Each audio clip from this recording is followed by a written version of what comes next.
questions for the Huskers. Rebekah, how would you assess today's performance? Of the team?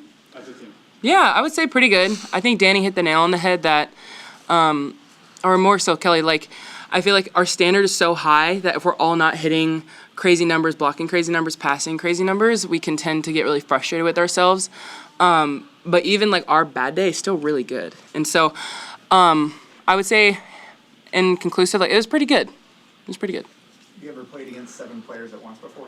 No, yeah, what was that about? Oh my gosh, that was crazy. That was crazy. That was crazy. After we won the point, in the huddle, there was still time to count 7 people. I saw 7 heads, so. I just remember the crowd being like, what's going on? And I'm like, what is happening? I look over and a girl runs off the court. And I'm like, oh my gosh, like, even in college, that stuff still happens. Yes, too. yeah. Has that happened to you in club? No, but you would think that's where that would happen. Yeah. What does it say that you still won the point and they had 7 people on the court at one time? Yeah, wait, sorry, what was the question? You won the point. Yeah, we did. Yeah, we found space. You know, with it being a tight space. We did it. You said that even when you're playing bad, you still win matches. What is playing bad for you all? When you hit 357 for the match, what do you consider playing bad? I don't really know how to explain it. Like, if you've said it in our practices, right? We're just really freaking good. I'm gonna say it. We're really freaking good. We have pushed ourselves since January. Like, December 21st is planted in all of our heads. It has always been that. John used to, and then Danny, like, they're always thinking about, okay, every match is a national championship. And so when we go at practices, we go at 6s, like, it feels like a freaking Saturday night match when we play 6s. Like, we are cheering on the ground, like tears are being shed. Yeah. And it can be really frustrating when you push yourself so hard all week and it doesn't show for an hour and a half. Yeah, it can be really frustrating as a competitor. But personally, like, as a senior, like, I couldn't be more proud because, like, complacency is, like, my biggest fear moving forward. Just because teams will start to take off, others will decline, and I don't have that worry with this team. Like, I know when Monday comes, like, oh yeah, here we go, like, it's gonna be a long one, but every time in 6s we're going after it. Like, if balls are dropping, people are at each other's necks. And yeah, I just feel like our bad is still really good. Rebekah, we've talked about the depth you guys have at certain positions, especially at middle blocker. I mean, to have the luxury of bringing a freshman on the court cold and have her immediately get 4 kills in the 9, I mean, just how big is that? Because, I mean, there's not many teams that can do something like that. Sure. Correct, yeah. I think that's a big shout out to the coaches, Jalen, Brennan, Kelly, Danny, all of them, and John as well, as like in recruiting them. They brought in the talent, and then just a shout out to us girls for pushing each other. I feel like Canada as well, they have grown so much as blockers. It's been so fun to watch, frustrating to play against, but very, very cool to watch them grow at such a quick rate. But a lot of it's just a shout out to the program. Yeah, the coach is bringing her in. Your role changed really quickly tonight.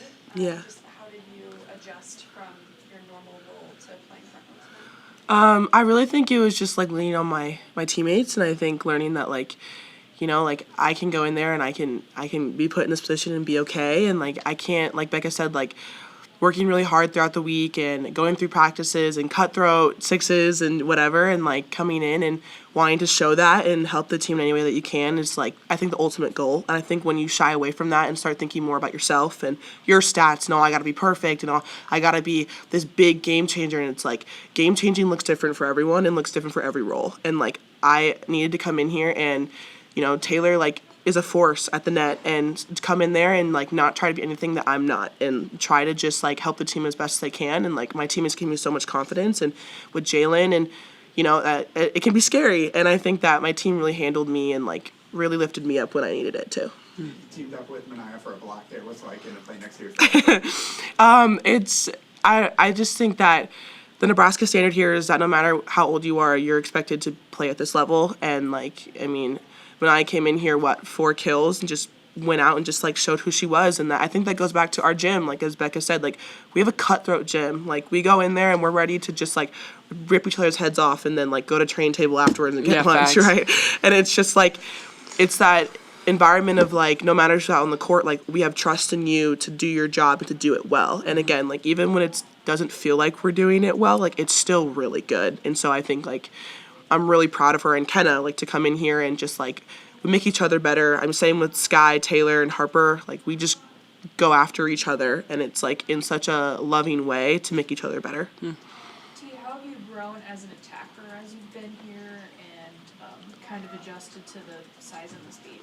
I think something that, you know, maybe Becca can attest to this, that when you're in club in high school, like your size and your athletic ability is like you don't really need it. Not you don't need a ton of skill, but you can really rely on that more than work ethic and fundamentals. And I think that here everyone's big, everyone can hit the ball hard, everyone can jump high, everyone can do everything that you can. And so it's like learning to just play a different game. I mean, out of system ball, I would have never tried to go high hands ever in club. And even if I missed it, and it's just like going for it. And like if you're timid and you're just not going to go for it, like that's not going to get you anywhere, especially in the Big Ten, especially in college volleyball, when it's like these girls and all these highlights and all of them are just taking risky swings and they're going after it. I mean, Becca takes risky swings every day, and yes, maybe not all of them fall, but like she's working to be consistent in those swings. Mm-hmm.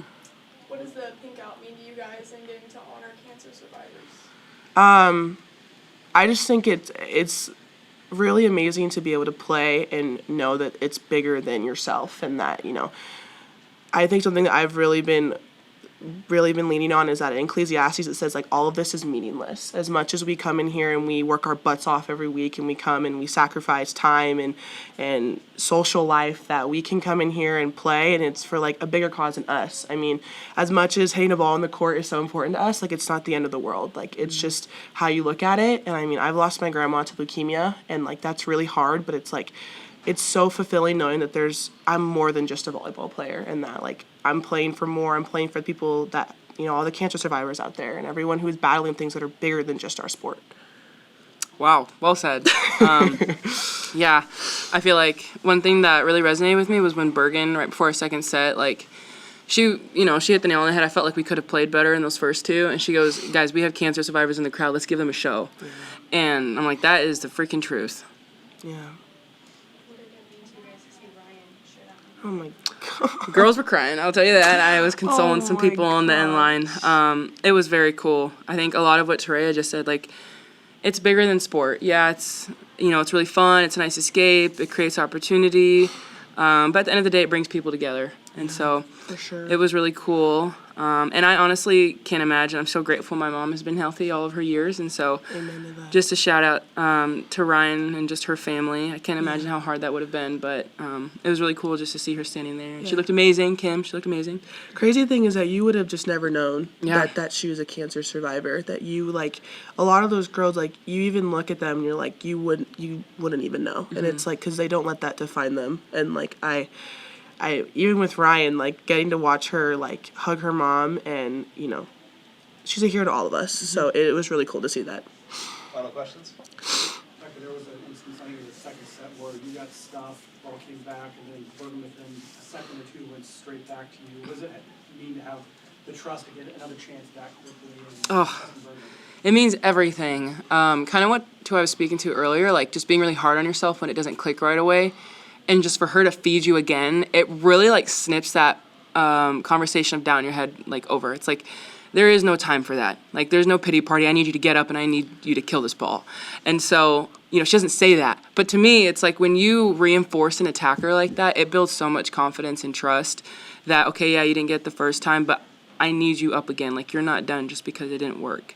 So I loved it. Yeah. Rebekah, you've been around this program a lot as a kid, now here for 4 years. You guys are starting to set our past records in terms of number of sweeps and matches, and also number of consecutive sets. Obviously, the end goal is the national championship. That's right. But what does it mean to be able to see your name among the legendary teams as you start to set these records right past them? It means a lot. Yeah. We've been pushing ourselves. Sorry. No, like I think something that is so amazing of what you just said is that I don't think really any of us knew that we're just so locked in on the fact that like, yes, we're going to do amazing things, but we have an end goal. And I think the best thing that like our captains have really pushed us is that like we take it day by day. We go through and we work as hard as we possibly can. We do it for each other. Like, and Danny says it, like, we're not going for names on the wall, we're going for a banner. And it's like, especially like, I mean, as a freshman, you come in and what, I'm just like, oh, I'm so happy to play and la la la, like it's just so fun. But it's like, no, like we come in here and we work our butts off no matter how old you are. And so I think like Becca's a true testament to that, because like she comes in and she works her butt off every single day, and it's like she pours into her teammates, she pours into the coaches, she pours into like even herself, of when she needs someone to lift her up, like she's there for herself. And like she just, I couldn't imagine having her off, like not on our team.